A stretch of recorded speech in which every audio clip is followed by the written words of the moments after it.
Hey, you guys, good morning. We have the lovely Kimberly Elise joining us this morning. She is, of course, on the new show called Hit the Floor. Hit the Floor. A very familiar face. We've seen her on a ton of stuff, including Beloved, The Diary of a Mad Black Woman, Manchurian Credit, Set It Off. Sorry, of course. Tons and tons of movies as well. So we're going to get a chance to chit chat with her, but quickly I want to introduce you to everyone that's here. We have Trev, who is hanging out with us from England. He's in Yorkshire. We have Tom, who is in Atlanta. Nick is in Dallas. Kim is in Kansas City. Hampton is in Canada. Hi, Justin is in Brighton, also in the UK. Wow. Gracie is in Kentucky, and Deanna is in Reno. And we do have a bunch of people watching us on air right now on our YouTube channel, and I want to just give you guys a shout out. Make sure that you guys like us, thumbs up, share the link, and please comment and ask a question, and I will get it to Kimberly. Okay, so let's talk about Hit the Floor. Okay. Who's hitting the floor? What is it about, and what's your character? Okay. Hit the Floor is about a dance team. Okay. Basketball. A sports dance team. The sport is basketball. Is it like being the Laker girls, or no? It's kind of like that. Yeah, it's a sports team dance squad. And my character was an original Devil Girl about 22 years ago. Ah, okay. And I left the industry for reasons you have to tune in to find out, and just rushed away with my baby. And 22 years later, she grows she's up. Not a baby anymore. Not 22 years later, and decides to sneak off and join the Devil Girls, to my horror. You are not old enough to have a 22-year-old. I have a 23-year-old in real life. Shut up. Oh, so sorry. Oh my God. Maria, stop using the... A lot of strength in that little body. Okay, do we need to put a sign up for Maria? Oh, that was brilliant. That was brilliant. Do not push guests, Maria. Yeah. 23-year-old in real life. I do, and a 14-year-old, yes. Oh my God. So it's definitely been helpful in connecting with my TV daughter and her journey at this point in our story. Wow. Yeah. Wow. That is fantastic. Okay, I always get blown away. I know that you guys have questions, so I'm going to turn it over to a couple of you. Yes, Kim, go ahead. I have been a fan since the days of Beloved. Just giving you a heads up. Thank you, Kim. And so my question to you, your roles have expanded over time, and where you are today, where do you see yourself going in the future? From where you've come from, where you are today, and where do you see yourself going in the future? Oh. Well, I will continue to act always because that's my first love. But, you know, interestingly enough, what brought me to Los Angeles was my writing and directing. And I was admitted to the American Film Institute as a director, which is this fancy pants directing or filmmaking university here in Los Angeles. And so I did that for a year, and I was making films, writing and directing films, and then I said I want to go back to my acting. And 3 months later, that's when I booked Set It Off and just kept acting. So it's something I'm itching to go back and do. I have things I've written and things I long to produce and direct. So that's definitely going to be sort of the next chapter when it's time for that. Yeah, because I'm always a champion for women in those positions and roles because there's just so few of them. Yeah. So I love it, and I always support the women that are directing films and shorts. Actually, on our show, every episode that we did was directed by a woman, which like no show has ever done. Yes, every single one. Wow, that's fabulous. Okay, that's really good to know. Who else has a question? Who did I miss? Trev, yes, go ahead. It's just a comment that you look exactly the same as, I know. as Set It Off. Just because I love that film. And it's unbelievable. I mean, it's like 20 years ago nearly, and you look really. It's just wow. Yeah. Like a teenage face. Wow. You Well, really thank you. Black. I was actually 92. I'm 92. Yeah. Right. Exactly. We have our little black secrets. But I do have kind of a semi-serious question. Your hair is so cute. Thank you. Is there someone that did your hair today? Me. No? You did your hair. I do my hair. How does... I know you want to touch it. Go ahead. Well, it's just... But I know the sisters in the hair. Like, we don't touch the... Yeah. No, you can touch my hair. I mean, if I say you can touch my hair, you can touch my hair. But so yeah, there's nothing to hide. It's all me.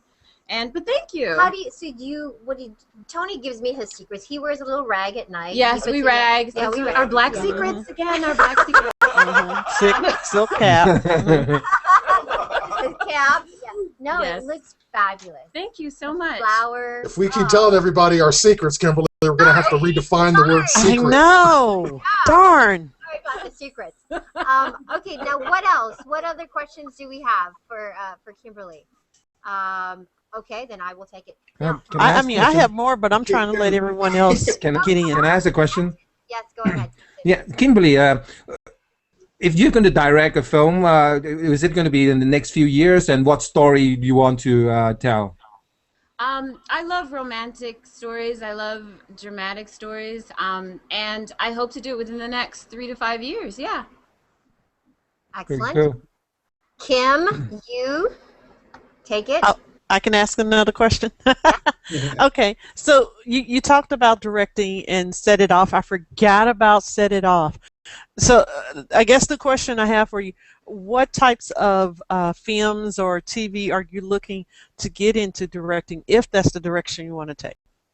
I'm all about the story, whatever is a great story and strong character parts. So that combination of thing is what I'm looking for, and to infuse my visual mind into that would be really, really exciting. Now, Tom, okay, go ahead. Yeah, I really enjoyed you in Diary of a Mad Black Woman. Thank you. That movie was great, and I'm a decent fan of Tyler Perry because I live in the Atlanta area. Would you be doing any more movies with him if he asked? Oh, I don't know. I think that he creates opportunities for black actresses that we don't always get, and so I don't want to hog it all from everybody else. I think everybody should have an opportunity to be a star and be the lead in a film. So I'm going to step back and let other actresses shine their light and have their turn, because it was an amazing experience for me. I want to ask you about your process as an actor versus a director, and you can address both. But what do you do when you get a script? First of all, do you audition? And number two, how do you get into that character? What is your process? Well, I get a script, and first it has to resonate with me on some deep guttural level. It has to, it just can't be nothingness. Even if it's a comedy, there has to be something behind it that hopefully will leave the audience with something, so they remember they saw something yesterday or last week or a year ago or 10. And so then I read it and I understand her. I let her just sort of fill me up. I learned early on in my career, the less manipulation you do and the more you allow it to flow, the more honest the performance is. So I don't like to do a ton of rehearsals. I don't love to talk about it a whole lot and overanalyze it in most cases, because I think if it's well written, it's there on the page, and I just have to let it flow. That's so true. Married to a writer. I totally get it. And how about as a director?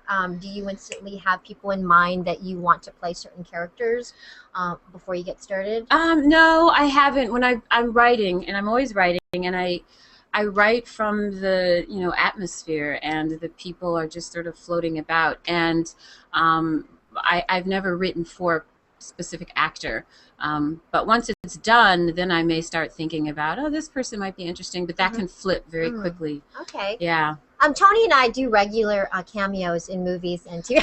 Oh, I do. I have to write something about a newsroom. I'm feeling inspired. I don't want you to feel, but there are characters floating around. There are characters floating around. Yes. I've been around. We have been known to make, yes, exactly. Who did I miss? Kim, yes, you have it again. Go ahead.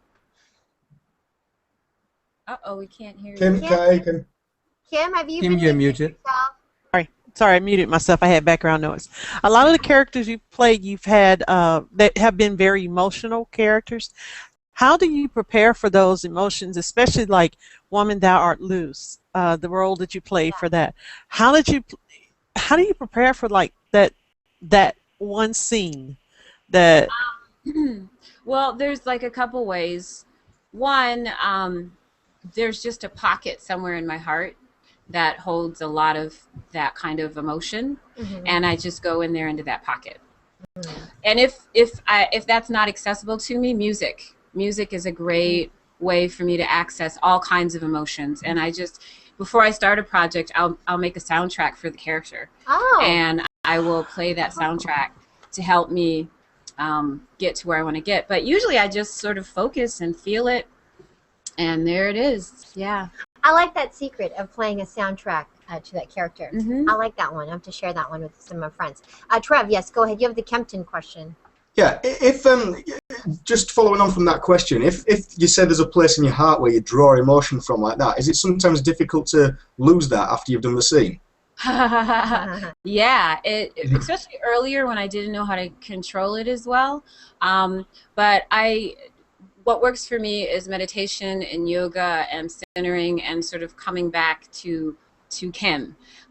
When I did, say, Beloved, the character Denver so took over my being that it was hard to let her go. It was hard for her to get out of me. And I had to like talk to her. It's like, okay, it's over. I've given you your time to speak your voice. You've got to go. And with Colored Girls, I literally like left pieces of my heart in Atlanta. If those of you who saw Colored Girls and know the scene that I'm talking about, it was very traumatizing.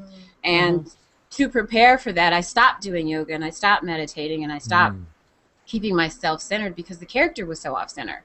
So when I finished and I was exhausted and I couldn't move for 2 weeks, I said I need to go back to my yoga and my things that put me back together. So now, are there roles that you will say no to?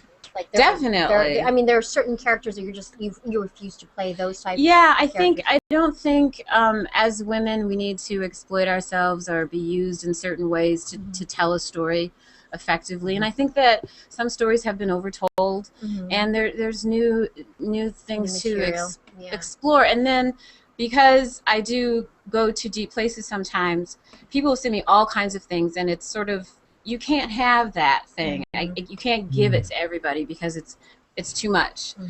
So if I'm not in that space or I'm not in that sharing place, it won't happen. That was one of the things that was so nice about Hit the Floor was James LaRosa, our creator, brought this to me and was like, you get to do everything. You get to be dramatic, you get to be funny, you get to be sexual, you get to be, everything. And so nothing gets tapped out. And everything gets utilized, all these different sides of me. So it's like a complete meal every time I get a script for Hit the Floor. Well, it'll be interesting to see you play this character, especially with your 22-year-old daughter in the show. Which, by the way, your own daughter, or you have, is it a daughter or son? I have 2 daughters. You have 2 daughters. Are they interested in the industry at all? No, my oldest is in school. She's studying psychology, and my younger is just going off to high school. So wow. Yeah. Wow.